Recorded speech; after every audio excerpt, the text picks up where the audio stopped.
Thank you for watching our video. Please give us a big like, subscribe to our channel for new videos every day with amazing cars.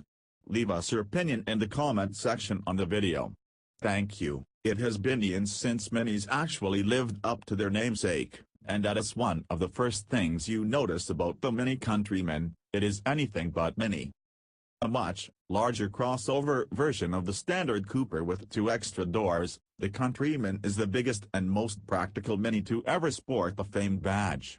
Add a plug-in hybrid powertrain and you get this model, the Cooper SE Countryman All-4.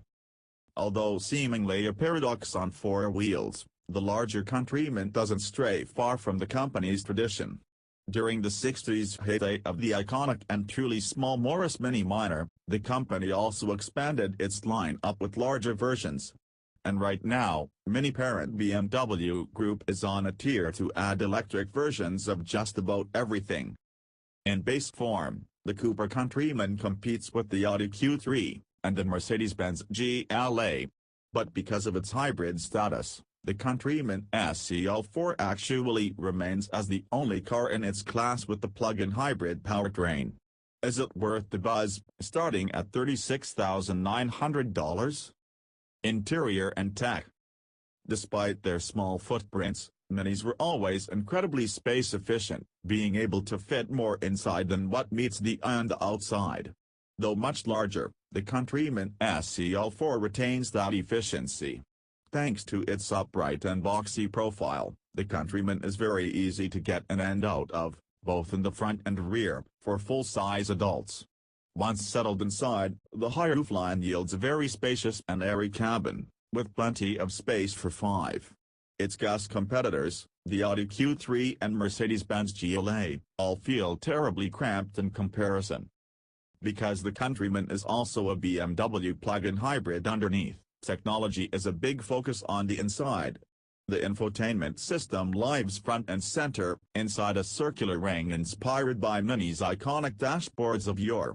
The speedometer and other gauges that used to live here have been moved behind the steering wheel. Minis were always incredibly space-efficient, being able to fit more inside than what meets the eye on the outside.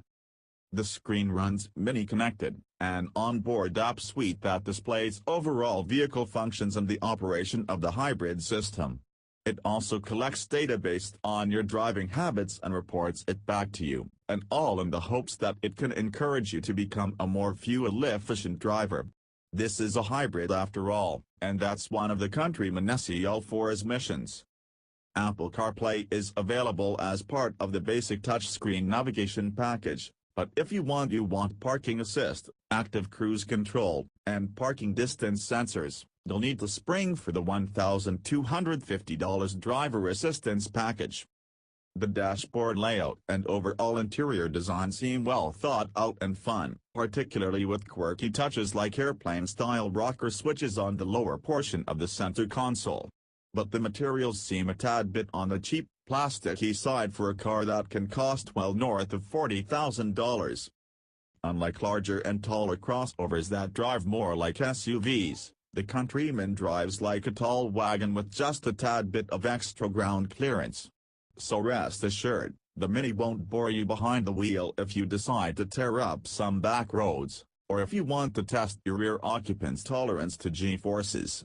The fun-to-drive factor also makes it clear that BMW is more than a mere corporate parent, as Mini's influence is written all over the Countryman.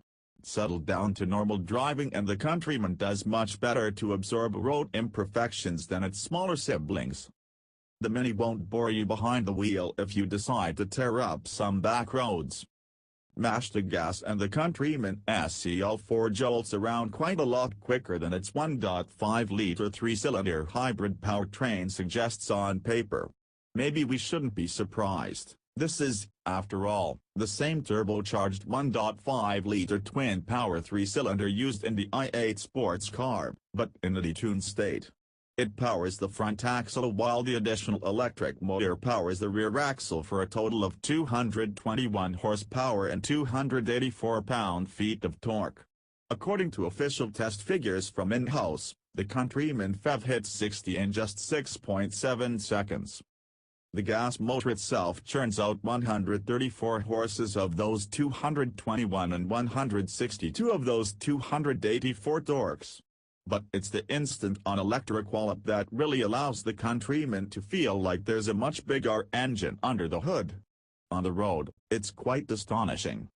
Should you want to shun gasoline entirely, flick the e-drive rocker switch and the Countryman will rely entirely on the small 7.6 kWh battery to power the electric motor.